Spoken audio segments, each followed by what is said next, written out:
Welcome back. While online tutoring apps provide distance learning from homes, some other apps are trying to connect users to offline gyms, trainers, and other sources. As fitness apps like FitTime provide online training to users, some others are trying a different approach. They offer the O2O service, connecting online users to offline gyms with more flexibility. Lee Han loves to work out and tries to stick to a strict training routine, but he frequently has to go on work trips and is unable to attend one gym. He has found a solution in Ran Fitness, an app that allows him to book single visits at gyms all over the country. I used to buy one-year membership cards, but I couldn't use them on work trips. If, for instance, I went to Shanghai, I had to get a whole new membership card there, which obviously wouldn't be a good deal because I'd only stay a couple of weeks. Ran Fitness allows me to look up nearby gyms and pay for single visits, which fits me better. I'll book 1 or 2 visits so that I can keep up with my training schedule. I've been training for a couple of years now. I do some weightlifting to grow more muscles, but I also want to try other things like Thai boxing or maybe some other sports that are popular right now. Through this app, I can buy single visits to all kinds of classes. This way, I get to try out different types of exercises, which gives me a much more varied and interesting training program. Ran Fitness was founded by Wang Hao, a successful serial entrepreneur who was part of the team behind Tmall.com, one of the biggest e-commerce sites in China. He decided to start the company after 15 failed attempts at losing weight. The app is different from other fitness apps in a few key ways. The pay-as-you-go model is attractive to cost-sensitive fitness lovers who are often scared off by the exorbitant yearly membership required by gyms. Now it's looking to attract more users by providing a more comprehensive range of services. What's so unique about our app is that firstly we charge our users per session. Our users can book hours at nearby gyms or with certain classes or personal trainers. Secondly, at some point in the future, we might want to provide a one-stop solution, which means providing the consumers with even more options, like training equipment, nutrition, and notifications on when you should drink or eat. We want to provide all of this in one place, not only the training itself. Like FitTime, Ran Fitness are going to create a series of videos. To boost their profile, the company has invited Wang Hua, a former head of China's bodybuilding team and winner of China's National Bodybuilding Championship, to film a series of exercise tutorials. I think it's great that they are riding the tide of the Internet Plus, because these apps and mobile platforms provide great opportunities for us trainers to promote ourselves.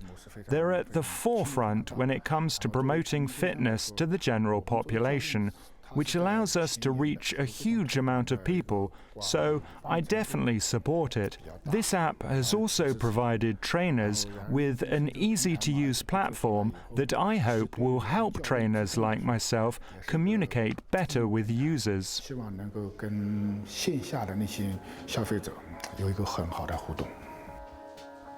Ran Fitness went online in 2015. It has already established partnerships with more than 3,300 local gyms, yoga centers, and dance studios in Beijing, Shanghai, Shenzhen, and Hangzhou. It has accumulated more than 500,000 users. Similar contract-free gym-based O2O apps also include Chuancheng Rulian and Xiaoxiong Kuai Pao. They offer a monthly pass to partnership gyms priced at only 100 yuan. A user is only allowed to visit the same gym 3 times during that period. Professor Jia, can you comment on Run Fitness's business model? This is a company that builds up a platform that connects between all these commercial gyms in the region as well as all the customers across the nation, actually. So the idea here is it partners with multiple gyms and is able to actually acquire the usage rights, access rights to these gyms at a substantial deep discount. And then on the other hand, the company is able to remix and repackage, the product and sell the products to customers in such a way that allow them to access all these gyms and actually try out a variety of different equipments and different fitness activities. Right? So this is basically a idea that's based on sharing economy and also basically to revamp the traditional fitness business model. Sounds like a good idea. Professor Jia, personally, I think this is a good idea. For example, ClassPass is a very successful business in the US. Do you think that type of model can be replicated in China, and can it be equally as successful? That's a great question, Tracy. In fact, I think we're seeing companies in China, startup companies, who actually borrow the ClassPass business model and try to adapt it into the Chinese market. However, I am actually seeing several challenges in implementing the same business model in this part of the world.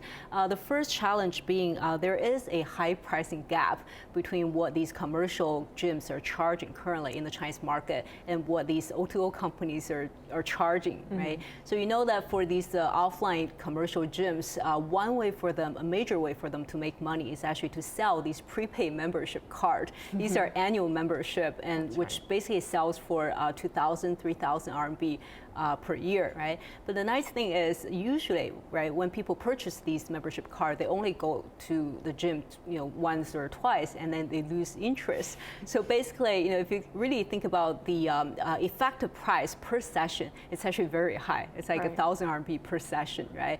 Whereas now you have the newcomers into this market, who are providing the product and service for 99 RMB per month.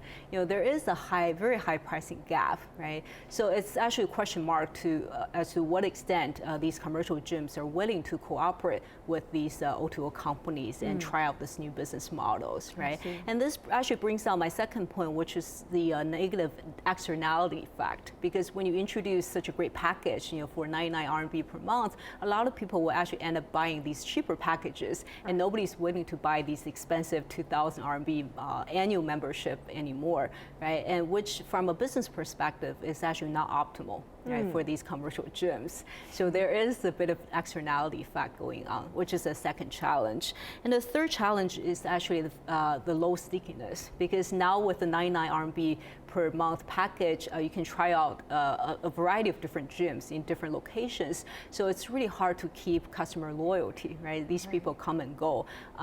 It's hard for the company to manage its operations.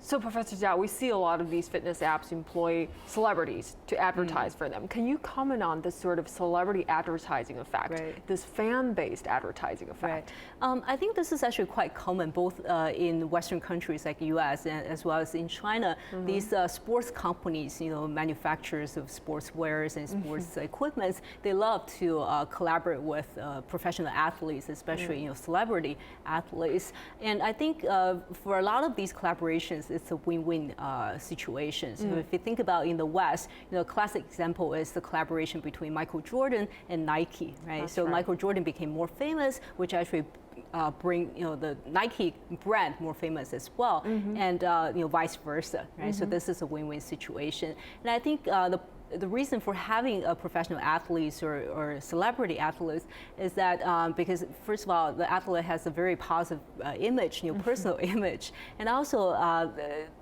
the athlete is able to attract a lot of fans, which basically is a good way to cultivate potential buyers for the company brand. They also increase the stickiness of the brand loyalty as well. That's right. So the customers are more likely to stay with the brand for an extended period of time. And that just reminds me of the huge success of Jordan brand Nike shoes. Right. I had one of those pairs. Oh, great. Well, now we're heading for another short break before we take a closer look at China's fitness industry. Stay tuned.